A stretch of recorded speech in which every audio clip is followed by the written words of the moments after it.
313 ہو کر جبر کی قوتوں کے خلاف کھڑے ہو گئے۔ یہ ایک تربیت ہے اہل ایمان کی جو محمد عربی نے کی۔ ابو جہل نے کہا صبح لڑائی کی نوبت نہیں آئے گی، رسیاں اکٹھی کرو، مسلمانوں کو جکڑ جکڑ کر حرم میں کعبۃ اللہ کے دیواروں کے ساتھ باندھ دیں گے اور لوگوں کو تماشا دکھائیں گے۔ یہ نیا دین لے کر آئے ہیں، ان کا کیا حال کریں گے؟ جب اس نے رونت بھرے لہجے میں یہ جملے نکالے تو عمیر جو اپنی آنکھوں سے سارا منظر دیکھ کر آیا تھا کہنے لگا، اے قریش کے سرداروں، میں دیکھ کر آیا ہوں، قریش کے سرداروں میں دیکھ کر آیا ہوں، اتنے تکبر میں نہ آؤ۔ میں نے دیکھا ہے ان کی اونٹنیاں، یثرب کی اونٹنیاں اپنی پشتوں پر اتنی موتیں اٹھا کر لے آئی ہیں، سانپوں کی طرح پیچ و تاب کھا رہے ہیں۔ کل ان میں سے کوئی نہیں مرے گا جب تک تم میں سے ایک کو وہ لڑ نہیں جاتے۔ تم کہتے ہو رسیاں اکٹھی کرو، میں مشورہ دیتا ہوں رات کے اندھیرے میں بھاگ سکتے ہو تو بھاگ جاؤ۔ اتنی بڑی قوت کو دیکھ کر انہیں خوف پیدا نہیں ہوا۔ بدر کی تاریخ گواہ ہے، 2 گھوڑے، 6 زرہیں، 8 تلواریں تھیں اور 70 اونٹ تھے۔ حضور صلی اللہ علیہ وسلم کالی کملی اوڑھے ساتھ چل رہے تھے اور صحابہ انہیں دیکھ رہے تھے۔ دونوں لشکر آمنے سامنے کھڑے تھے۔ ابو جہل نے کہا، ہمارے 360 خدا ہیں، تمہارا تو ایک خدا ہے، کوئی مقابلہ ہی نہیں۔ حضرت علی رضی اللہ تعالیٰ عنہ سے حضور صلی اللہ علیہ وسلم نے کہا، علی ٹیلے پر کھڑے ہو جاؤ، اور کہا، فرماؤ اللہ ہمارا مولا ہے اور تمہارا مولا کوئی نہیں ہے۔ اور پھر حضور صلی اللہ علیہ وسلم نے سجدہ کیا، اور ایسی طاقت تھی اس سجدے میں جو کسی ایٹمی بم میں نہیں ہے۔ بدر کے میدان میں لشکر کے ساتھ دانت پیس رہے تھے وہ، اور آج مسلمانوں کو اور کہہ رہے تھے آج مسلمانوں کو ملیہ میٹ کرنے کے جذبے کے ساتھ ہم حاضر ہیں، اور مسلمانوں کے پاس 8 تلواریں، کھانے کو کچھ نہیں۔ جس کھجور سے روزہ رکھتے تھے اس کھجور کو چوس کر روزہ افطار کرتے تھے۔ پھر کون سا آسرا تھا جو مسلمانوں کے کام آیا؟ سجدہ تھا، صرف سجدہ۔ حضرت ابوبکر رضی اللہ تعالیٰ عنہ فرماتے ہیں، سجدے میں پیشانی جھکا دی حضور صلی اللہ علیہ وسلم ساری رات بارگاہ الہی میں روتے رہے اور التجائیں کرتے رہے۔ فرمایا،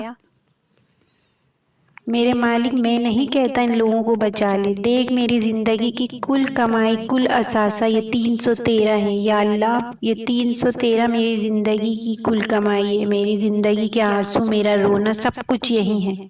سجدے کر کر کے میں نے تیرے دین کے لیے کبھی عمر مانگا، کبھی حمزہ مانگا، تیرے دین کے لیے ایک ایک تنکا تنکا کر کے میں نے گھونسلہ بنایا۔ میرے مالک، میں یہ نہیں کہتا کہ ان کو بچا لے، لیکن اگر یہ نہ رہے تو تیرا نام لیوا کوئی نہیں ہوگا، لیکن اگر یہ مرے تو قیامت تک تیرے دین کے، تیرے نام کے ڈنکے بجانے والا اس دنیا میں کوئی نہیں ہوگا۔ پھر سجدے سے سر اٹھایا اور مسکرائے۔ ابو بکر رضی اللہ تعالیٰ عنہ نے فرمایا کہ آپ مسکرائے، اور آپ سے حضور صلی اللہ علیہ وسلم نے فرمایا، ابو بکر بشارت ہو گئی، جبریل اللہ کی مدد لے کر آ گئے۔ حضرت علی نے فرمایا، میں نے کئی کافروں کو واصل جہنم کیا اور پھر پلٹا اور حضور صلی اللہ علیہ وسلم کو ڈھونڈنے لگا، آپ نظر نہ آئے تو میں ڈھونڈتا ہوا ان تک پہنچا تو حضور سجدے میں سر رکھے ہوئے اور پڑھ رہے تھے، یا حیو یا قیوم، یا حیو یا قیوم۔ حضور پڑھتے جاتے تھے اور میں ان کے سجدے کے جوش سے پھر پلٹا اور ایک اور کافر کو واصل جہنم کیا۔ پھر دیکھا حضور صلی اللہ علیہ وسلم سجدے میں پڑھ رہے ہیں، یا حیو یا قیوم، پھر پلٹا اور پھر جا کے کافروں کو واصل جہنم کیا۔ آپ فرماتے ہیں کہ میں نے کئی بار گیا، حضور صلی اللہ علیہ وسلم کو پڑھتے ہوئے سنا، یا حیو یا قیوم، اور سجدے میں آپ کو دیکھا اور پڑھتے ہوئے دیکھا۔ پھر کئی بار میں گیا اور میں نے کئی کافروں کو واصل جہنم کر دیا۔ پھر حضور صلی اللہ علیہ وسلم نے اپنی تلوار تھامی اور مصطفیٰ کریم میدان جنگ میں کود پڑے۔ جو سب سے کافروں کی صفوں میں سب سے آگے حملہ کر رہا تھا وہ آمنہ کا لال محمد مصطفیٰ تھا۔ تو سجدے سے جو روشنی ملتی ہے، جو قوت اور جو نور ملتا ہے وہ کہیں نہیں ہے۔ سارے زمانے میں سجدے سے اجالا کیا۔ آج 56-57 اسلامی ملک دنیا کے سامنے سجدہ ریز ہیں، اس لیے کہ وہ خدا کے سامنے سجدہ کرنا بھول گئے ہیں۔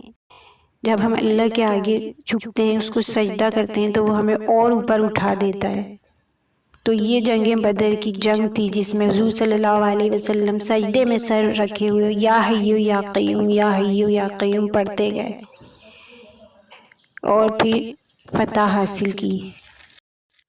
اور یہ جنگ بدر تھی جس میں فرشتوں نے بھی مسلمانوں کا اس جنگ میں ساتھ دیا۔ پہلے بھی نبیوں کے ساتھ جنگوں میں فرشتے شامل تھے، لیکن لڑائی کسی جنگ میں نہیں کی۔ یہ پہلا معرکہ تھا جس میں فرشتوں نے بھی حصہ لیا اور فتح حاصل ہوئی۔